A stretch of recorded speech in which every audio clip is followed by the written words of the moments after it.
Hello mga ka-fresh! Magandang oras po sa inyong lahat. Welcome back po dito sa ating channel, Fresh TV. At ngayong oras nito, isang panibagong kwento ng buhay ang ating bibigyang daan. Sana po ay magustuhan po ninyo. Stay tuned and enjoy! Pero, bago po tayo magpatuloy sa mga bagong salda dyan, huwag mo pong kalimutan ang mag-like, share, and subscribe. Thank you! Matagal akong nabulag sa isang masayang sandali. Alam kong mali at malaking kasalanan ang ginagawa ko. Pero hindi ko na yun pinansin pa. Dahil ang mahalaga sa akin, nag-e-enjoy ako. Pero nung time na nagising na ako, saka na lang ako tumigil. Kung ano at kung paano ako nag-enjoy sa makasalanang gawain. Hayaan niyo po ako para himay-himayin ko ang istorya ng buhay kong hindi ko makakalimutan.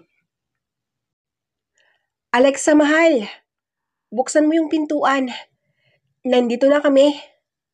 Ang sigaw ng asawa ko habang kumakatok sa kwarto namin. Sinong kasama niya? Ang tanong sa aking isipan. Nung narinig ko ang sinabi ni Mike, agad ko nang binuksan ang pintuan. Mike? Kami? Bakit? Sinong kasama mo? Ang nagtatakang tanong ko sa kanya. Mahal, si Maynard. Bale, siya yung caretaker dyan sa bahay ni Mang Lucio. Nadaanan ko siya kanina habang papauwi na ako. Nagtitrip na naman yung mga kabataan dito. Biruin mo, kung hindi lang ako dumating, wala na. Siguradong bugbog sarado na tong si Maynard. Kawawa sana to kung hindi ako dumating eh. Ang pagmamayabang ng asawa ko. Hay naku mahal, ayan ka na naman eh. Gumagana na naman yung kahanginan mo. Tingnan mo nga ang katawan mo. Kumpara dito kay Maynard, halos wala pang kalahati. Naku, ikaw talaga. Siya nga pala, hindi man lang ba nabanggit ni Mang Lucio na delikado ang lugar na to? Dapat sana kasi sinabihan niya itong si Maynard para hindi na lumabas ng bahay. Ang sagot ko. Ganun yata ang mga tao pag bagong salta. Alam nyo, sanay na ako sa ganito. Hindi naman kasi ito yung unang beses na mangyari sa akin eh. Maraming beses na. Ilang beses na rin akong napatrobol. Kaya, kung hindi ka dumating kanina, Mike, hindi ko uurungan ang mga yun. Malaki naman yung laban ko din eh. Nasa harapan sila ng bahay ni Mang Lucio. Kaya, trespassing ang ginawa nila. Ang wika ni Maynard. Mahirap yung ganun, Maynard. Alam mo, mas maganda na yung iiwas ka sa gulo. Kaysa naman yung ikaw ang mapapahamak. Mahirap na. Baka mamaya, may naghihintay pa sa'yo. Mabiyuda ng wala sa oras. Ang sambit ng mister ko. Alam mo, Mike, hindi ko na iniisip yun. Kung mapapahamak man ako, okay lang naman sa akin eh. Kasi, wala na akong pamilya. At higit sa lahat, walang jowa, walang asawa. Kaya, no worries. Ayos lang ako. Ang wika ni Maynard. Hay nako, kung saan-saan na lang umabot ang pag-uusap ninyong dalawa. Sige na, pumasok na kayo, ang sabi ko. Pumasok na nga kami sa loob ng bahay at pakiramdam namin, Ang gaan-gaan ng loob namin kay Maynard. Dahil siguro sa awa, dahil sa sinabi niyang wala na siyang pamilya. Nagtimpla muna ako ng kape. At habang nasa kusina ako, nung pumunta si Maynard sa kusina. Alexa, pwede bang ako nang magtimpla sa kape ko? Ang tanong niya. Hala siya, bakit? Hindi mo kaya magugustuhan ang timpla ko? Naku Maynard, alam mo ba, nang dahil sa kape na to, dito na in love si Mike sa akin. Nagtatrabaho kasi ako sa restaurant noon. At siya naman, namamasada. Siya yung palaging buena manong customer ko noon eh. Dahil ang aga-aga niya. Ang masayang sabi ko. Ganun ba? Naku, mas mahirap nga talaga yan. Pag ikaw ang magtimpla ng kape ko, Alexa. Alam mo ba kung bakit? Ang nakangiting tanong naman niya. At bakit naman? Aber, ang sagot ko. Di ba nga, sabi mo kanina, nang dahil sa kape, na in love ang mister mo sa'yo. Paano kung wala, tara na, kape na tayo. Iwan na kita ha, sunod ka na lang, ang wika niya. Maynard, ano yung sinabi mo? Ituloy mo. Hoy Maynard, ang sigaw ko. Nung mga sandaling yon, kahit anong sigaw ko, hindi na yon sinagot ni Maynard. Nagpatuloy sa paglalakad papuntang sala. At pagkalipas ng ilang saglit, natimpla ko na ang kape. Nakasimangot ako habang papalapit sa kinaroonan ng dalawa. Oh, mahal, ba't ganyan ang mukha mo?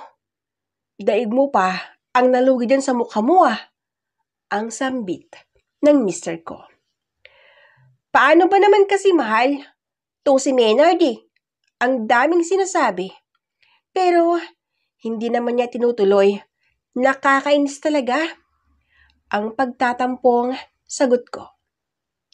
Bro Maynard, ikaw naman palang may kasalanan eh. Ano ba kasing nangyari? Ang sambit ng mister ko. Wala yun bro. Binibiro ko lang siya. Ang sagot naman ni Maynard. Hay naku mahal, umiral na naman ang pagiging matampuhin mo ha. Ang paglalambing ni Mike. Umupo siya sa aking tabi at mag-umpisa ng magharot. Mike, ano ba? Nakakahiya kay Maynard oh? Ang sabi ko. Tumingin ako kay Maynard habang patuloy ang mister ko sa paghaharot sa akin. At nung mga time na yon, nakatingin din siya sa akin. At hindi lang sa mukha, nakatingin din pati na rin sa buong katawan ko. Malagkit ang mga titig niya. At parang wala na akong damit sa paningin niya. Nakita niyang tinitingnan niya ako. Kumindat siya at pasimple niyang isinulat ang cellphone number niya sa magazine na nasa harapan din niya. Habang abalang-abala si Mike, si Maynard naman, gumagawa na ito ng paraan para makausap niya ako ng kaming dalawa lang. Mike, pwede ba? Tumigil ka na. Nakakaya kay Maynard, ang wika ko. Mahal, pwede ba? Huwag kang mahiya. At huwag ka nang mailang kay Maynard. Mabait siya. At siguradong naintindihan naman niya tayo. Di ba Maynard? Ang sagot ng mister ko. Oo naman Alexa. Di bale, aalis na rin ako. Sige, salamat dito sa kape. Tuloy na ako Alexa. Mike, ang turan ni Maynard. Umalis na nga siya at naiwan kami ni Mike na tinuloy ang paghaharutan. Yung harutan namin sa sala, lumipat kami sa kwarto. Mike, ikaw kanina ka pa, ang malambing na wika ko. Anong magagawa ko kung palagi akong Nananabik sa'yo, ang sagot naman niya. Nakaramdam ako ng pagtatampo dahil sa sinabi niya. Dahil sa aming dalawa, siya lang yung nasisiyahan.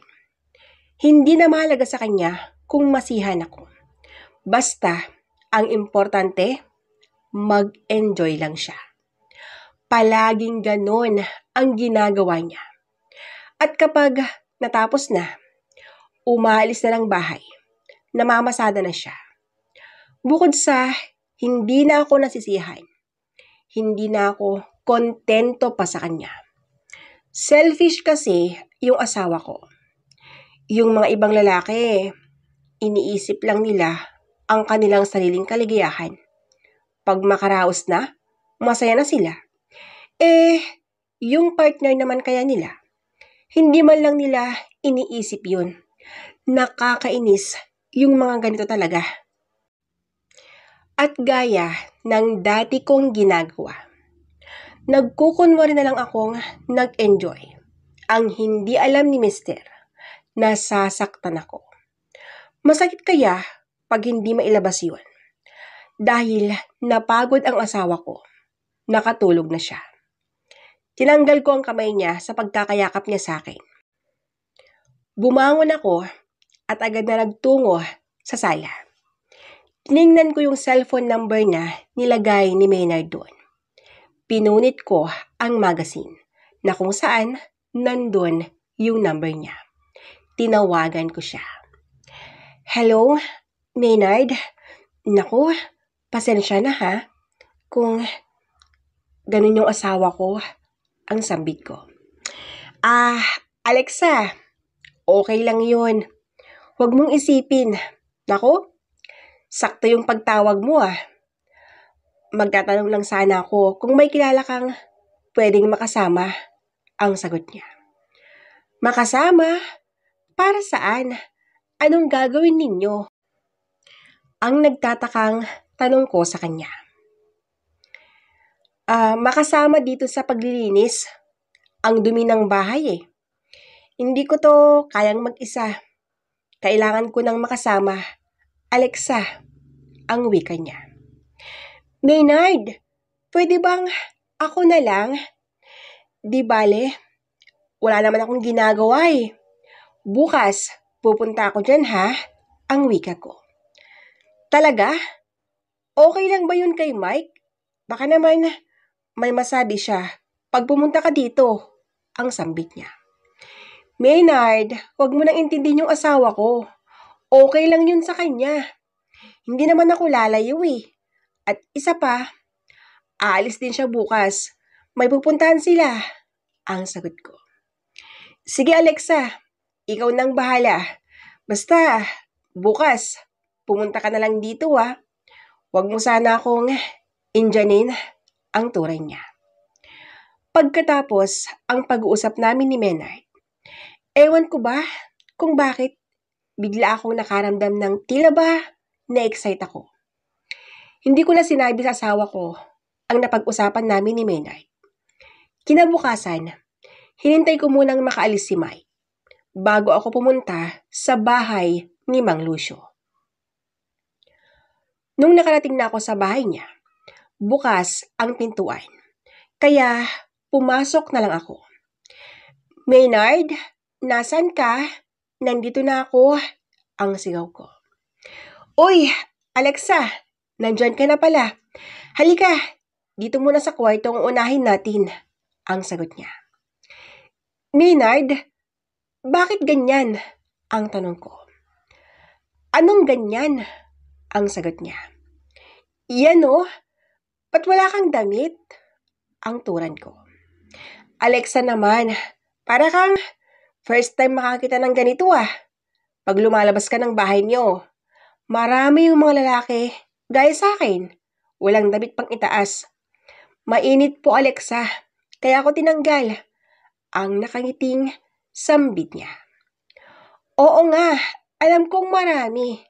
Pero, Maynard, please, magsuot ka nga ng damit. Kung ayaw mo, uuwi na lang ako. Ang nakayukong wika ko.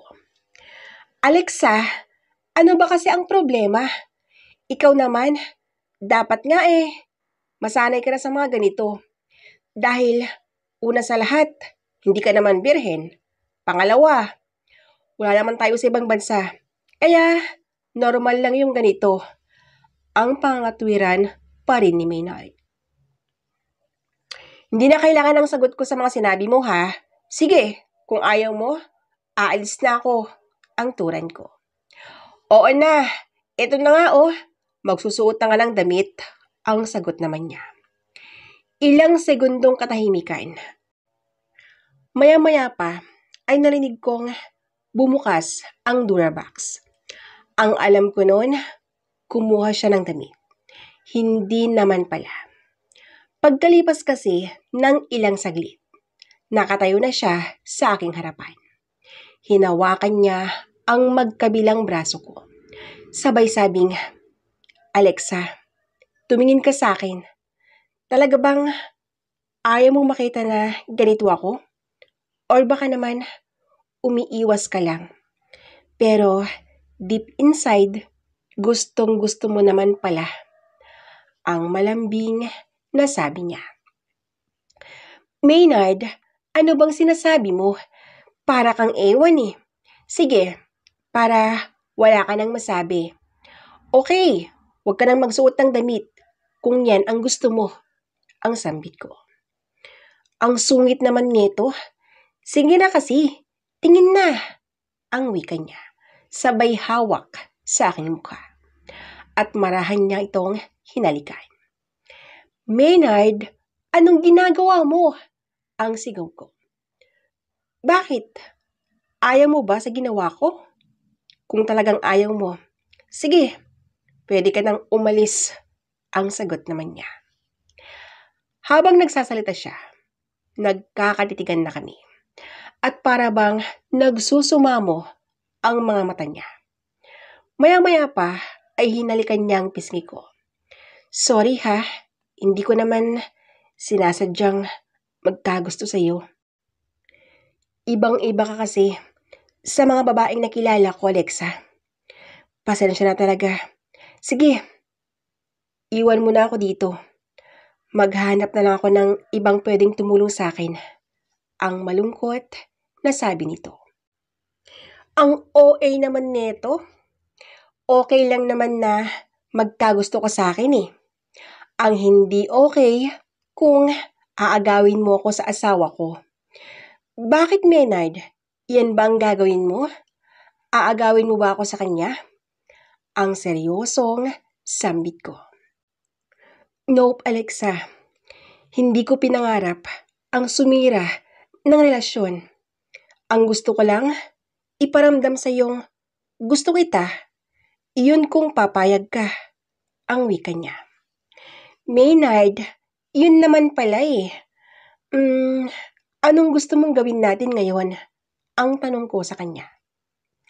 Alexa, magandang katanungan yan. Ang gusto ko lang naman ngayon ay maramdaman natin ang bawat isa. Yun lang, Alexa. Nung nasabi niya ang mga yan, hinawakan niya ang bewang ko at hinatak niya palapit sa kanya. Hinawakan din niya ang likod ko bago niya ako tuluyang pinaliyad at dito, pinaliguan ng mapusok na halik. Dahil sa galing ni Maynard na isang caretaker, unti-unti nang nagkakaroon ng ingay sa loob ng bahay ni Mang Lucio. Nagkaroon ng matinding riot sa pagitan namin ni Maynard. Hinayaan naming nagsagop ang mga ito hanggang sa napagod na. Pagkatapos ang nangyari, agad na kaming naglinis sa bahay na iyon. Ang akala ko, yung bahay lang ang lilinisan. Hindi naman pala. Dahil pati yung iniingatan kong para lang sana sa asawa ko, nilinis na ni caretaker. Nung natapos na kaming naglinis, may binigay si Maynard na pera. Hindi ko na yun tinanggihan. Dahil talagang kailangan ko ng pera. Agad na akong umuwi sa bahay pagkatapos noon. At habang papauwi na ako sa bahay, parang nararamdaman ko pa si Maynard. Ibang-iba talaga siya kumpara sa asawa ko. Dahil lagi niyang iniisip ang sarili ko. Ang gusto niya, mauna muna ako. Ayaw daw niya na siya lang yung masiyahan.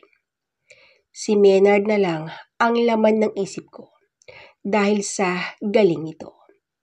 Nakarating ako sa bahay namin na hindi ko namamalayan. Pagsapit ng gabi, heto na naman ang asawa ko, kumakalabit. Pinagbigyan ko naman siya, pero hindi yun bukal sa aking kalooban. Paano ba naman kasi? Sapat na yung siya lang. Sino ba ang masisihan nun? Dahil sa sobrang inis ko sa asawa ko, dahil talagang inaamin ko, nabitin ako. Ang ginawa ko noon, tinawagan ko si Maynard at pinapunta ko siya sa aming bahay. Kung tutuusin, may kasalanan ang asawa ko.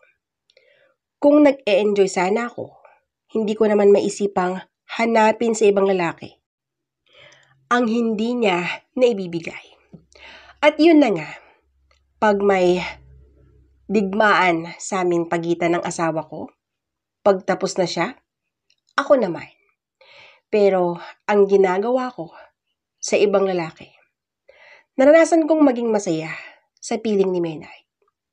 Nagpakalunod ako sa isang malaking kasalanan. Ang akala ko magtatagal kami, pero hindi naman pala. Dahil nakita kong may ibang babaeng pumasok sa bahay ni Mang Lucio. At nung umuwi na ang babae, kasama na niya si Maynard.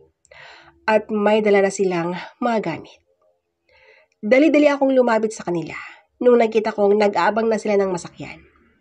Maynard, ang sigaw ko, habang tumatakbong palapit sa kanila. Han, sino siya? Ang tanong ng babae. At talagang tumaas pa ang isang kilay nito. Siya yung palaging kasama ni Mang Lucio. Tagalinis siya, Han, ang sagot ni Maynard. Nakita ko ang pasimpleng kindat ni Maynard. Iisa lang ang ibig sabihin nun. Sumang-ayon ako sa kanyang sinabi. Oo, ako nga. Saan ba kayo pupunta? Aalis na ba kayo? Ang sunod-sunod na aking tanong. Oo, aalis na kami, Alexa. Pakisabi na lang kay Mike, salamat sa lahat-lahat. Uuwi na kami sa lugar nila. GF ko pala. At magiging asawa ko na siya. Sige, Alexa. Pakisabi na lang kay Mike. Uwi ka na. Baka hinihintay ka na doon. Ang sambit ni Maynard. Gusto ko pang mag-usisa. At gusto ko pa sanang kausapin si Maynard. Kaya lang, ramdam kong umiiwas na siya. Nagpaalam na lang ako noon sa kanila at umuwi na sa bahay. Nung nakarating na ako sa aming bahay, masama ang loob ko dahil sa ginawa ni Maynard. Oo, alam kong wala akong karapatang magalit or magselos dahil hindi naman niya ako mahal. Katawan ko lang ang gusto niya. At pareho lang kaming nangailangan. Give and take lang yung nangyari sa amin. Sa pag-alis ni Maynard, tila ba nakapag-isip-isip naman ako ng maayos. Dahil naisip kong mali yung nagawa ko. At nangyayari, hindi na ako kontento sa asawa ko. At may posibilidad na maghahanap na naman ako ng ibang lalaki. Ibang lalaking magbibigay sa akin ng kaligayahan. Ayaw ko nang muling magkasala sa asawa ko. Kaya naman, nagpasya akong iwan na lang ang mister ko. Hahanapin ko ang tunay na kaligayahan sa ibang lalaki. Bakit naman ako magtitiis kung pwede naman akong umalis? Wala kaming anak ni Mike, kaya walang dahilan para magtiis ako sa piling niya. Oras na rin siguro para iisipin ko naman ang sarili ko. Sa ngayon, hindi pa ako nakakahanap ng ibang lalaki. Nag-e-enjoy muna ako sa ganito. Ayaw ko nang muling magkamali. At mas lalong ayaw kong magpadalos-dalos. Mahirap na. Ayaw ko nang muling mangyari pa ang nakaraan. Mas okay na yung ganito. Saka na lang ako magkikipag-riot kung nahanap ko na ang lalaking para sa akin.